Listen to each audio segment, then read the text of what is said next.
Listo. Hola, ¿qué tal amigos? Soy Alfonso Barragán de su página cultural Proyecta Artes. Estamos hoy día con el gestor, promotor, difusor en la escena artística, cultural, musical de Guayaquil, Ecuador, y me siento muy orgulloso, contento, porque por fin se dio esta entrevista. José Franco Calisto, ¿cómo está mi pana? Muchas gracias, mi pana Alfonso. Creo que te la debía, discúlpame por cuestiones de trabajo tuyas, mías, pero siempre va a ser un gusto Claro. conversar, dialogar contigo y dar este tiempo, ¿no? Para mucha gente que de pronto nos conoce, aprecia nuestro trabajo, loco. ¿Cómo comienza José Franco en la gestión cultural de Guayaquil? Te cuento que propiamente fue y formalmente en el año 1996 con Brutalidad Total, haciendo conciertos. ¿Por qué el nombre de Brutalidad Total? En algún momento en una banca de la 9 de octubre con Alemán, Javier Domínguez, bueno, ellos más bien intentábamos ponerle un nombre a un concierto y siempre tú sabes de rock y metal, ese nombre extremo y por ahí entre palabras y palabras tiene que ser un concierto brutal y por ahí salió Brutalidad y esa composición Brutalidad Total y de ahí ya prácticamente arrancamos tres. Juan Alemán, que es del grupo Arpón, Javier Domínguez, mi compadre. Un saludo para Javier Domínguez, Saludos. También lo voy a entrevistar. Chévere, chévere. No se va a salvar. Y Juan Alemán también. Y de ahí arrancó nuestra actividad. ¿Cómo era en esa época la gestión sin internet, sin redes sociales? Era más complicado. Autogestionado. Alfonso, claro, autogestionado. Recuerda de que todo, hasta la información, el llegar, cuando comenzamos a hacer conciertos, sí nos encontramos con que el hazlo tú mismo. O sea, tú eras el que hacía los tickets, las volantes, en el los bar fansigns. sí tenías que vender fanzines, claro. Recuerdo muy bien que en el año 97 tu banda Malas Tendencias. Claro, Sí. En Contra, que después se llamó En Contra. Tocamos en tres... ¿No era Malas Tendencias? Sí, primero se llamó Malas Tendencias y ahí le cambiamos a En Contra. Tocamos en tres eventos tuyos en Lorenzo de Gareco. Sí, me acuerdo ya. Con la banda Archis. Claro, tú ya también. Archie de Argentina. Sí. Claro. Entonces ya es esa época. NH también, NH.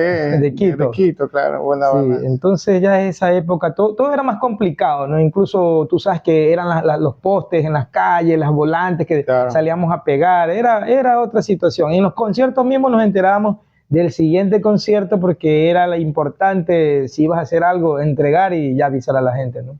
Y era muy importante en esa época los fanzines, las revistas de rock que decían la historia de las bandas locales y las emisoras, las radios eran muy importantes. Tú tuviste una radio, alta frecuencia. Alta frecuencia, sí, pero antes de eso, como tú dices, las revistas, era que en los locales ibas, y era el Google de ahora, claro. Que ibas y ahí oye, esta banda, y ahí te interesabas de pronto si había un cassette, si había algún material o qué estaban haciendo, claro. Porque la encontrabas en la revista, una reseña. En ese entonces, aparte de tu tienda, existía Anónima Rock, ¿no?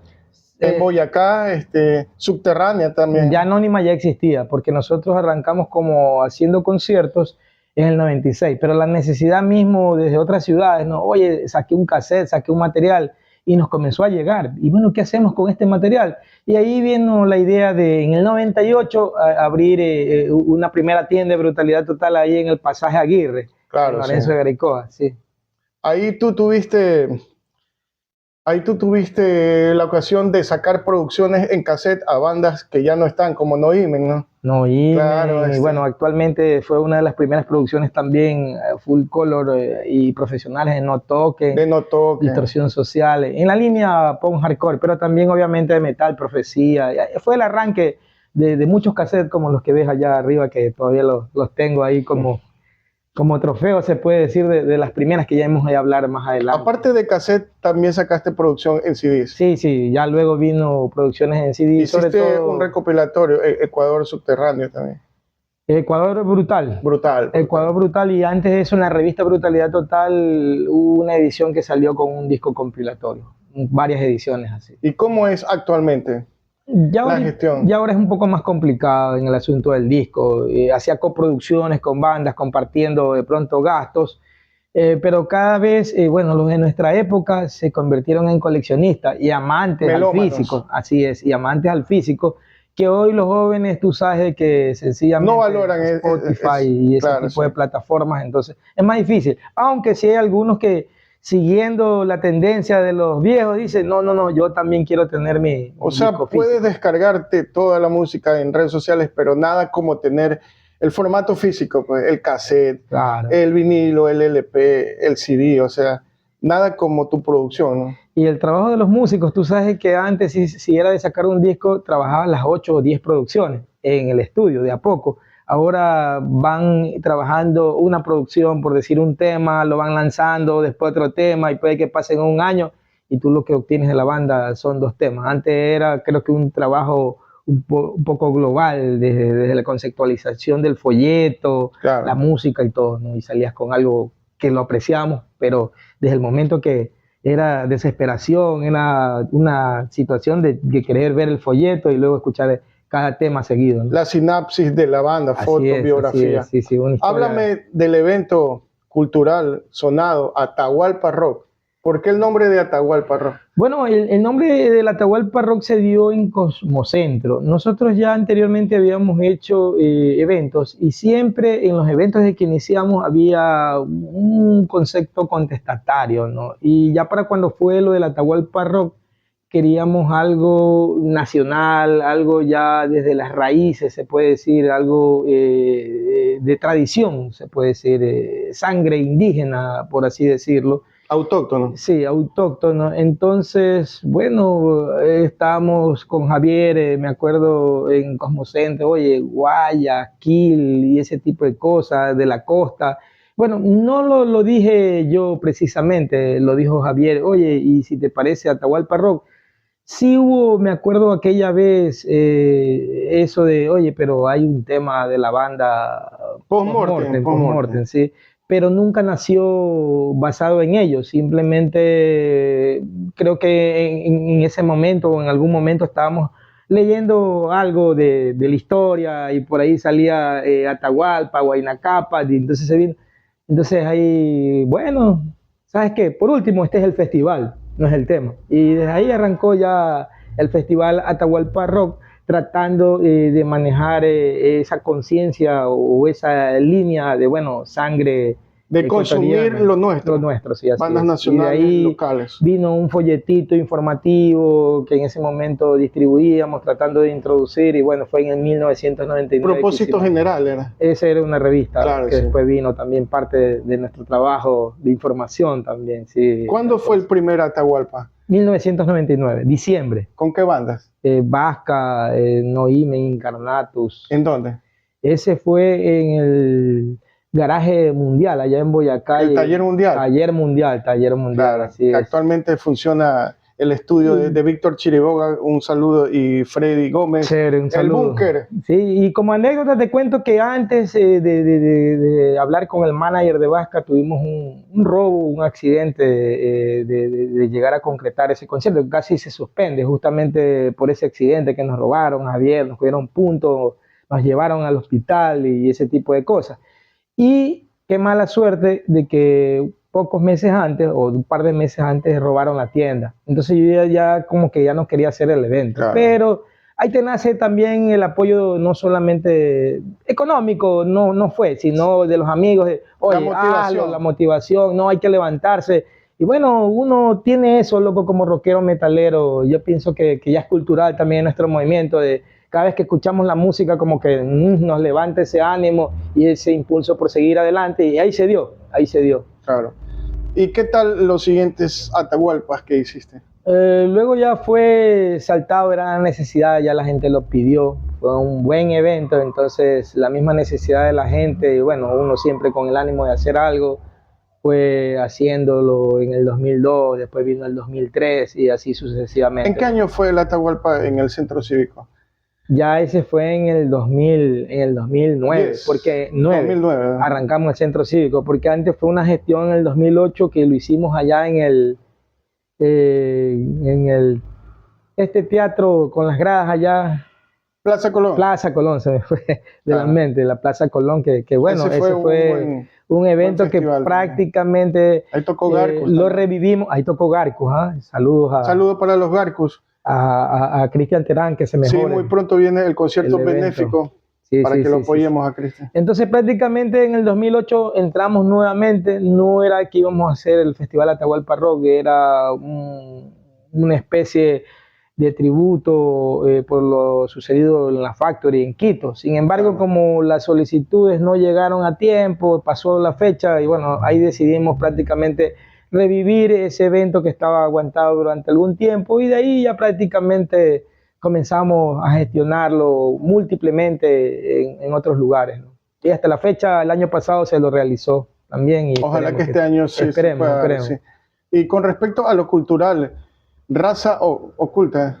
Bueno, Raza Oculta y ya viene en una época en donde todo se comenzó a mover de manera diferente para lo que hoy se dice gestor cultural, pues, ¿no? Claro.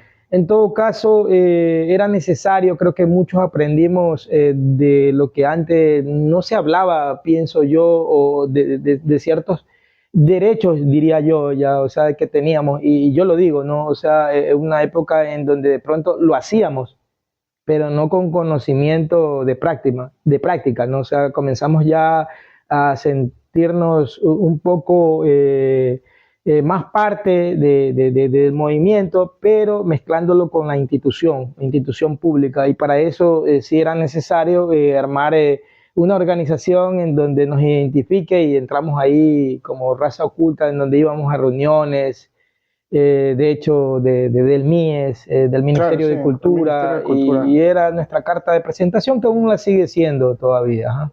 Siempre voy a acordarme un evento emblemático y conmemorativo que hizo el Raza Oculta en el Museo Naín Isaías con la banda Anavanta. Yo participé con unas obras y unos cuadros muy bonitos, ¿no?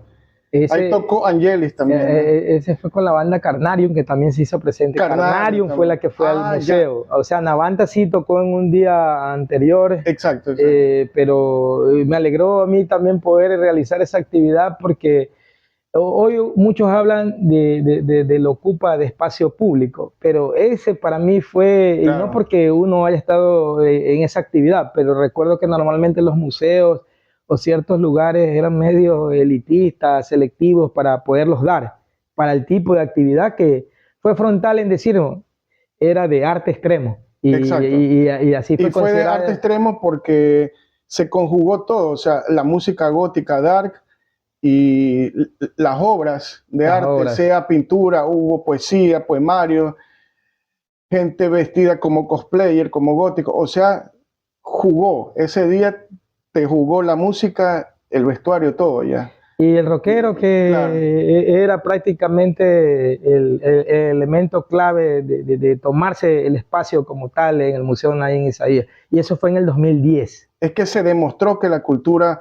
va con la música.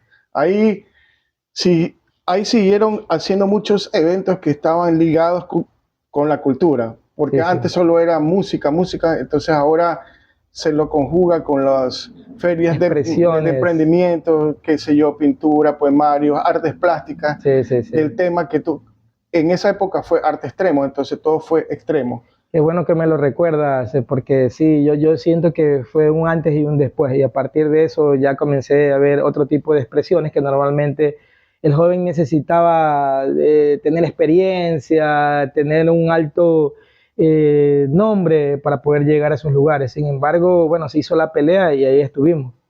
Eso sí, indicando que tenemos el mismo derecho que pueden tener a esos lugares culturales muchas personas, pues, ¿no? Y fue también una puerta para estos expositores que necesitaban un espacio para exponer sus creaciones, artes plásticas, hubo pintura, artes plásticas, collares, en el tema gótico extremo. O sea, hiciste otro evento en la Casa de la Cultura con la poeta, la vocalista de Decapitados. Mayari Granda, Sí, ese también fue bonito, muy sí. bueno, claro. Sí, hay Un también, conversatorio. eso te iba a decir, y también en el Museo Naín Isaías. O sea, de hecho, ahí también hubo el respaldo de la Dirección de Cultura, pero ahí sí separo ciertas cosas, ¿no? Hay gente que tiene dentro de estas instituciones una mente política, pero política Proselitismo. partidista, que daña un poco el asunto, pero con las personas que pude conocer, y con las que pude tratar y con las que pude aprender,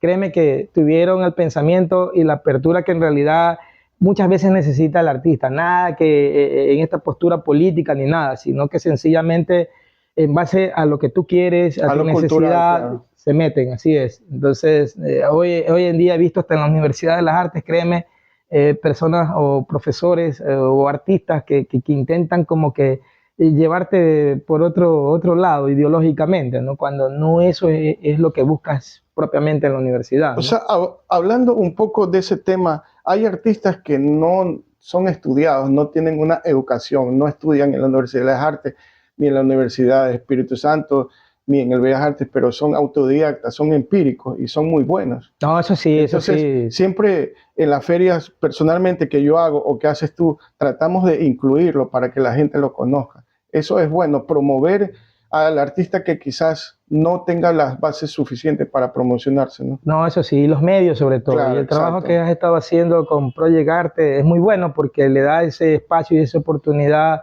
al que lo necesita y no hay muchas veces en Claro, todo caso, sí, ¿no? claro. ¿Qué es para ti un gestor cultural, José?